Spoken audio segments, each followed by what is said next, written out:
أنا متأكدة إن 99% من الأمهات ما تعرفش إن في آلة بنكشف بيها عن الحروف اللي الطفل مش عارفها. كم مرة اشتغلتي مع ابنك في الحروف وفي الآخر اكتشفتي إنه مش عارف أكتر من نص الحروف؟ كل شوية بتغيري مدرس وكل مدرس بيقولك ابنك ضايع ومش عارف أي حاجة وهنبدأ معاه من الأول، وساعتها حسيتي بالعجز إنك مش عارفة تعملي أي حاجة لابنك عشان يبقى كويس، لدرجة إنك شكيتي إن العيب فيه. أنا جاية أطمنك، العيب مش في ابنك خالص. وعلشان تفهمي ليه ده أصلا بيحصل لطفلك أنا عايزاكي ترجعي معايا لأيام ما كنتي في المدرسة. لما كنتي تيجي قبل الامتحانات كنتي بتذاكري المادة كويس جدا، تخشي تحلي في الامتحان وبعد الامتحان بيوم واحد بس بتنسي كل المعلومات اللي ذاكرتيها، زي ما يكون بتفضي كل المعلومات اللي في دماغك عشان تذاكري المادة اللي بعد كده. تفتكري إيه التفسير المنطقي للموضوع ده؟ أكيد أنت عارفة إن إحنا عندنا نوعين من الذاكرة، ذاكرة طويلة وذاكرة قصيرة، وأي معلومة دراسية تلقائي المخ بيخزنها في الذاكرة القصيرة، فأول ما المخ بياخد غرضه من المعلومات دي على طول بيمسحها. تعالي بقى نرجع لابنك تاني، الحروف والأرقام اللي بياخدها دي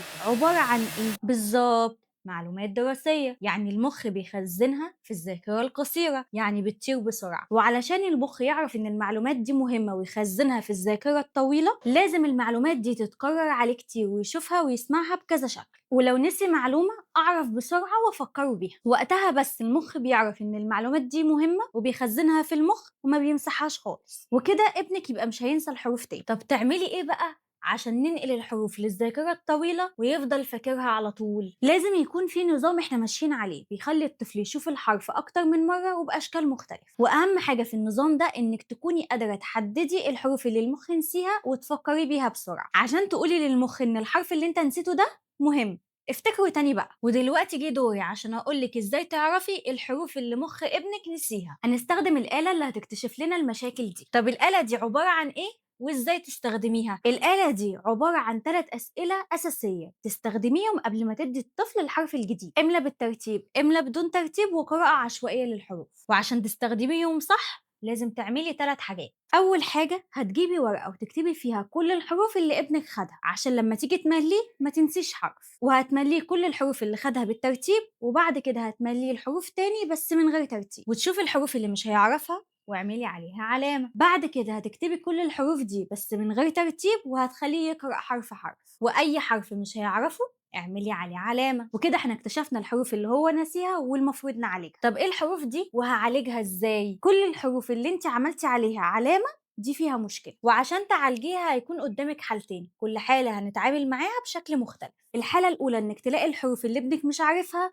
بسيطة ومش كتير، ساعتها لازم تركزي عليها كويس جدا، املا وقراءة بدون ترتيب ومعاها حروف هو عارفها كويس، وحل أسئلة عليها ومعاها حروف هو شاطر فيها. مهم جدا يكون الاملا والأسئلة فيها حروف هو عارفها كويس جدا، لأنه لو حس إنه مش عارف يحل أي حاجة هيحس باليأس وممكن يكره المذاكرة. استمري معاه لحد ما تتأكدي إنه بقى عارف شكل الحرف كويس جدا، يعرفه أول ما يشوفه ويعرفه أول ما يسمع صوته ويعرف يكتبه من غير ما يطلع. الحالة التانية إنك تلاقي ابنك مش عارف معظم الحروف، في الحالة دي انت لازم تشتغلي معاه من الأول، بس المرة دي تشتغلي معاه صح. وعشان تشتغلي صح وتحسي بالفرق هقولك على أفضل طريقة تشتغلي بيها، وهناخد مادة العربي كمثال. اشتغلي معاه على أول حرف اللي هو الألف كتابة بس، وخليه يكتبه لحد ما يكتبه صح. لو خد فيه وقت كده تمام، ما تزوديش عن كده، لكن لو كتبه صح بسرعة حلي معاه شوية أسئلة، وبعد كده اديله حرف الباء كتابة بس وخلاص، ما تزوديش عن كده. المرة اللي بعدها تعملي معاه ايه؟ أول حاجة بنعملها قبل ما نبدأ أي حرف جديد بنعمل إملا بالترتيب وإملا بدون ترتيب وقراءة عشوائية للحروف اللي خدها. في المثال بتاعنا احنا خدنا حرف الألف أو حرف الألف والباء، هنعمل عليهم إملا وقراءة بدون ترتيب، وبعدين نحل معاه أسئلة بنراجع بيها على الحروف القديمة اللي خدها. يعني هو مثلا خد حرف الألف والباء فهنحل أسئلة عليهم وبعد كده ناخد حرف التاء، وما تزوديش عن كده، وتكملي بنفس النظام